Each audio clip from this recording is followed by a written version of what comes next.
আজ 21শে সেপ্টেম্বর 2024 রোজ শনিবার রাজধানী মোহাম্মদপুরে সন্ত্রাস, কিশোর গ্যাং, চাঁদাবাজি, মাদক নির্মূলে মতবিনিময় আলোচনা সভায় বক্তব্য রাখেন রাজধানী মোহাম্মদপুর থানার ভারপ্রাপ্ত কর্মকর্তা ওসি আলী ইফতেখার হাসান। বিস্তারিত দেখুন খাস খবর বাংলাদেশ ডেস্ক রিপোর্টে।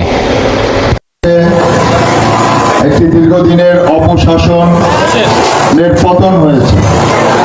এর মাধ্যমে নতুন বাংলাদেশ সৃষ্টির একটা সম্ভাবনা আমরা দেখতে পাচ্ছি, কিন্তু এই সম্ভাবনাটাকে ধরে রাখতে হবে এবং সেটাকে এগিয়ে নিতে হবে আমাদের সম্মিলিত প্রচেষ্টার মাধ্যমে। একটি স্বাধীন রাষ্ট্র তখনই স্বাধীন হবে যখন তার নাগরিক বলতে একজন যে লোকটা ফুটপাতে বসবাস করে সেই ব্যক্তিটি শুরু করে রাষ্ট্রের সর্বোচ্চ পর্যায় পর্যন্ত সবারই সাংবিধানিক একই অধিকার। এই অধিকার যখন সবার জন্য সমানভাবে বাস্তবায়ন করা সম্ভব হবে, প্রত্যেক নাগরিক যখন নিরাপদে নিশ্চিন্তে রাত দিন 24 ঘন্টা চলাফেরা করতে পারবে, তখন বলতে পারবেন আপনি একটা স্বাধীন দেশের নাগরিক। আপনার সন্ধ্যার পরে যদি আপনার পাড়ার গলি থেকে রাজপথ পর্যন্ত বিভিন্ন গ্যাংয়ের দখলে চলে যায়, আপনি নিরাপদে বাড়ি ফিরতে না পারেন, আপনার সারাদিনের কষ্টার্জিত অর্থ যেটা দিয়ে আপনি বউ বাচ্চাকে খাওয়াবেন সেটা নিয়ে যদি ফিরতে না পারেন, তাহলে আপনি স্বাধীন দেশের নাগরিক হিসেবে দাবি করার কোনো অধিকার রাখেন না। ভাইরা আমার, আপনারা জানেন যে বাংলাদেশ একটা অত্যন্ত অল্প আয়ের দেশ। আমরা দরিদ্র রাষ্ট্র বলবো না, তবে স্বল্প আয়ের একটি রাষ্ট্র এবং সরকার চাইলে পরেই আপনাদের ঘরে ঘরে পুলিশ প্রোটেকশন দিতে পারবে না। একটা বাহিনীতে নতুন জনবল নিয়োগ এবং জনবল বৃদ্ধি অনেক ব্যয় সাপেক্ষ একটা ব্যাপার। এমনি আমার দেশের লোকজন নুন আনতে পান্তা ফোড়ায়, তাদের জন্য যদি ঘরে ঘরে পুলিশ দিতে যান, তাহলে আপনাকে বাড়তি করের বোঝা চাপবে। যে চাল আপনি 50 টাকা কেজি কিনতেছেন, সে চালের দামটা 55-60 টাকা কেজি হয়ে যাবে। আপনাদের কষ্ট হবে। এর থেকে পরিত্রাণের উপায় কি? এর পরিত্রাণের উপায় হলো যে আপনারা জনসাধারণ যারা আছেন, তারা প্রত্যেকে পুলিশের সহযোগী ভূমিকায় অবতীর্ণ হন। আপনি দিন শেষে, কাজ শেষে যখন বাড়ি ফেরেন, আপনি সে 2-4 ঘন্টা পুলিশিংয়ের পিছনে ব্যয় করেন। পুলিশ আপনার কাছে আসবে, আপনি পুলিশের পাশে দাঁড়ান, পুলিশের সাথে নিয়ে পুলিশিংয়ের কাজ করেন। ওই সময়টার জন্য তো আপনি পুলিশ। আমি 5 জন পুলিশ যদি পাঠাই, আপনি 50 জন লোক দিতেন, তাহলে হলো 55 জন। এই বাকি 55 জনের বেতন দেওয়ার ক্ষমতা তো সরকারের নাই। আপনার সমাজ, আপনার দেশ, আপনার বাড়িঘর রক্ষা করতে হবে আপনাকে। তো এই বোধটা যখন আমাদের ভিতরে আসবে, আপনি মনে করতেছেন যে আমি তো ট্যাক্স দিই, পুলিশ পুষতেছি, কিন্তু এটা তো সাফিসিয়েন্ট না, যথেষ্ট না। আপনাকে বেশি পুলিশ দিতে গেলে বেশি ট্যাক্স দিতে হবে। সুতরাং আমাদের যেটা করতে পারি, আমরা নিজের পরিশ্রমটা দিতে পারি। ভাইরা যারা মঞ্চে আছেন, যারা গ্রাম থেকে আমরা এসেছি 80-র দশকে, তখন আমি খুব ছোট, তখন গ্রামে মনে আছে যে ডাকাতির খুব প্রকোপ ছিল। আজকে যারা 40-এর উপরে 50-এ গোটার বয়স, তারা মনে রাখতে পারবেন যে এই সময় দেশ স্বাধীন হওয়ার পর 1 দশকেও অস্ত্র সমস্ত কিছু উদ্ধার সম্ভব হয়েছিল না। মুক্তিযুদ্ধের সময়ের অস্ত্রগুলো রয়ে গেছিল, দুষ্কৃতকারীদের হাতে ছিল, তারা সেটাতে ডাকাতি করত। আমার মনে আছে ছোটবেলা আমার বাপ চাচাদেরকে দেখেছি গ্রামে গ্রামে আপনার টহল পার্টি করতো, রাত জেগে শিফট করা থাকতো যে আজকে কোন দল টহল দেবে, কাল পর দিন কোন দল টহল দেবে, এভাবে পুরো মাসের শিডিউল করা থাকতো। তারা পাহারা দিয়ে নিজেদের গ্রামকে রক্ষা করতো ডাকাতের কবল থেকে। আজকে একটা বড় বিশৃঙ্খলার পরে আমাদের সমাজটা অনেকটাই নড়বড়ে হয়ে গেছে। আপনারা জানেন পুলিশের অর্ধেকের বেশি যানবাহন পুড়িয়ে দেওয়া হয়েছে, থানা ভবনের একটা সুতা পর্যন্ত নিয়ে যাওয়া হয়েছে, থানার পুলিশের কোয়ার্টারের একটা সুতাও ছিল না, বাথরুমের ফিটিংস পর্যন্ত খুলে নিয়ে যাওয়া হয়েছে। এটা বিশ্বাস করি দুষ্কৃতিকারীরা করেছে, আমার ছাত্র ভাইয়েরা করে নাই, আমার শ্রমিক ভাইয়েরা করে নাই।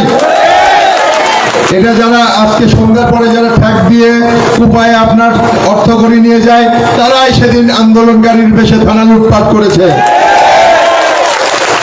পুলিশ কার কাজ করে?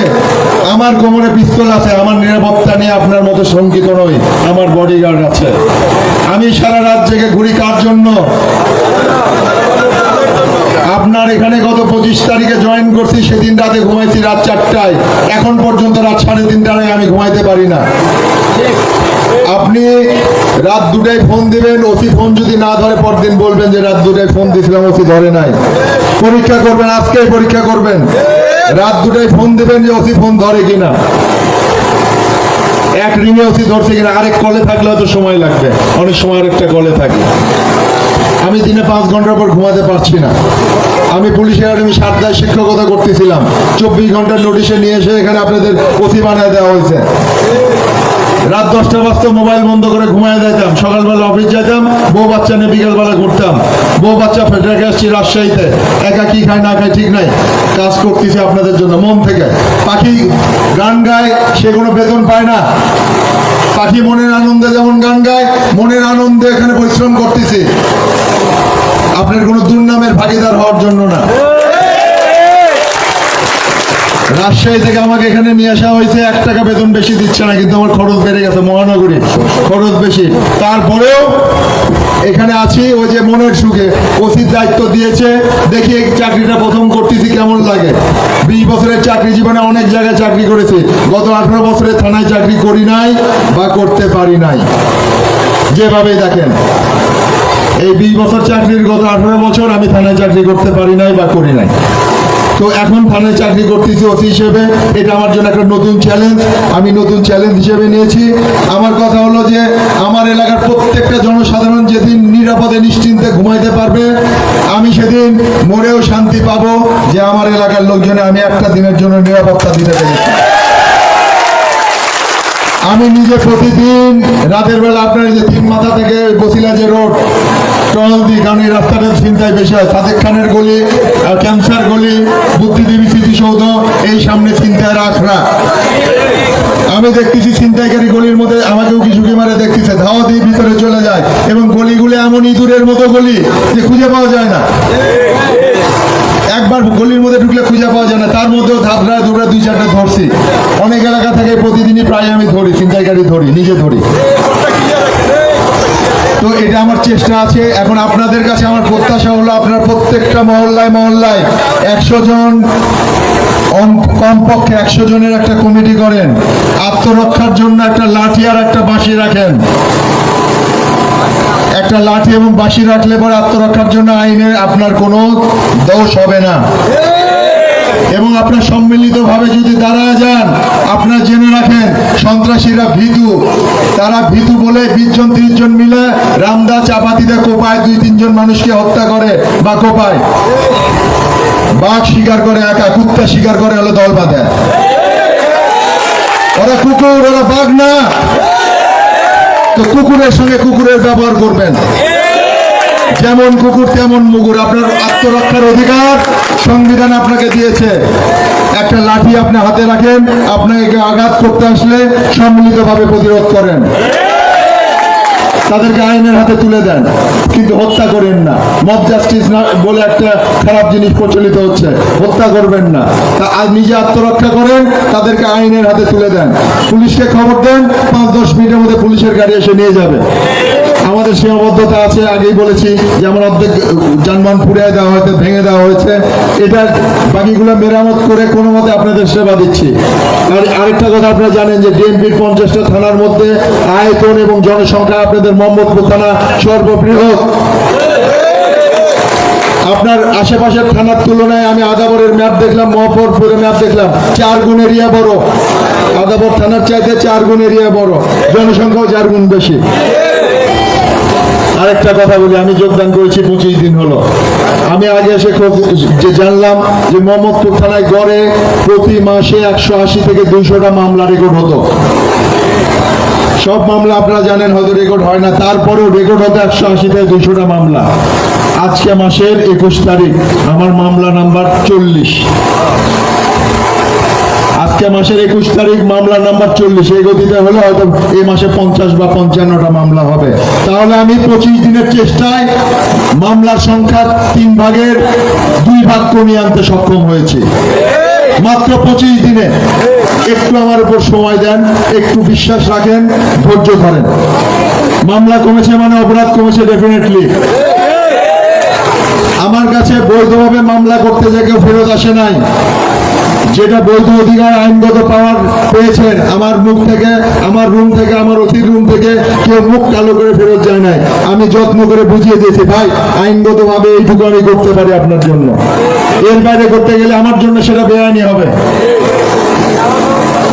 আপনার অপরাধের সংজ্ঞায় বলা আছে যে যে কাজটা আপনি করতে আইনগতভাবে নিষিদ্ধ, যে কাজটা করা আপনার জন্য, সেই কাজ যদি করেন এবং যে কাজ করার জন্য আপনি আইনগতভাবে অধিকারী নন, সেই কাজটাও যদি করেন, এই দুটা হলো অপরাধ। অপরাধের সংজ্ঞা এটুকুই। আমি আপনার নিরাপত্তা দেওয়ার জন্য আইনগতভাবে বাধ্য, আমি যদি সেটা ডিনাই করি, এটা আমার অপরাধ। আবার আইন মেনে চলা, কারো সম্পদ না কেড়ে নেওয়া, কাউকে না মারা, এইটা আপনি করতে বাধ্য। আপনি যদি ওইটা করেন, ওইটা আপনার জন্য অপরাধ। ক্লিয়ার হলো কিনা? তো আমার কাছে আপনি প্রত্যাশা করবেন আইনগতভাবে আপনি যেটা পাওয়ার অধিকারী, আপনি আমাকে বলবেন যে এটা পাওয়ার অধিকারী, এটা দিবেন কিনা। আমি দেখেন আমি সেটা দিই কিনা। আপনি আপনার আইনগত অধিকার চাবেন, দিব, এবং আপনি আইন ভঙ্গ করবেন, আপনাকে আমি আইনের আওতায় নিয়ে আসবো। আমার ডিউটি এটা, ডিউটি আমি পালন করব। যার যা পেশা, একজন ডক্টরের পেশা রুগী দেখা, ইঞ্জিনিয়ারের পেশা ইঞ্জিনিয়ারিং, আমি পুলিশ অফিসার, আমি ওসি। আমার পেশা, আমার দায়িত্ব আইন শৃঙ্খলা রক্ষা করা, নিরাপত্তা বিধান করা। ইদানিং দেখা যাচ্ছে মসজিদ কমিটিতে ব্যাপক পরিবর্তন। মসজিদ কমিটি নিয়ে মারামারি করে ফেলতেছেন, বাইতুল মোকাররমের মধ্যে মারামারি হয়ে গেছে। গতকাল জুম্মার নামাজ পড়ছি একখানে, ওখানেও ডিসপুট ছিল। এর মধ্যে ফিরতিছি নামাজ পড়ে শুনলাম যে মোহাম্মদপুর আরেক মসজিদে মারামারি হয়ে গেছে অলরেডি। আমি গেছি, আহমদ ভাইকে পাইছি। আহমদ ভাই খুব ভালো একজন লিডার, তো ওনার সহযোগিতা পাইছি, ওখানে গেছি, কথা বলছি। তো এখন যেটা দেখতেছি যে আপনাদেরকে যাওয়া উচিত ওয়াকফ স্টেটে, যেহেতু মসজিদগুলো ওয়াকফ স্টেটের সম্পত্তি, তাদের কাছে যান, তাদের নির্দেশনা অনুযায়ী কমিটি করেন, তাহলে আর বিতর্ক হবে না। অমুক ভাই, তমুক ভাই, অমুক নেতা, তমুক এমপি স্বাক্ষরে কমিটি হয়ে গেছিল, সেটা এখন মানতেছে না, এটা তো হওয়ার কথা ছিল না। উনি এমপি হতে পারেন, কিন্তু মসজিদের কমিটি করার অধিকার তো আইন তাকে দেয় নাই। আপনাদের বৈধ কর্তৃপক্ষ ওয়াকফ স্টেট, আপনারা সেখানে যান, তাদের কাছে গাইডলাইন নিয়ে এসে মসজিদ কমিটি করেন। মসজিদ কমিটি নিয়ে মারামারি কেন হবে ভাই? একজন মুসলমানের পক্ষে তো মসজিদের কমিটি, মসজিদের পয়সায় এক ঢোক পানি খাওয়া হারাম। আমি ভুল বলতেছি কিনা? যদি ভুল বলি সংশোধন করে দিবেন। তাহলে আপনার মসজিদ কমিটিতে কি আছে, আপনার কি চাকের মধু আছে, ওইখানে দেওয়ার জন্য মারামারি শুরু করছেন। ওখানে বসার আগে, দায়িত্ব নেওয়ার আগে জেনে নেন যে মুসলিম হিসাবে এটা আপনার কাজ কিনা। সমাজের আরেক অশান্তি বাড়ে গেছে। পুলিশের তো মসজিদে যে কাজ নাই, আমিও কি মসজিদ কমিটি নিয়ে কি কাজ করব? আমার তো এটা করার কথা না, কিন্তু যেতে হচ্ছে। আপনার মারামারি শুরু করতেন মসজিদের মধ্যে।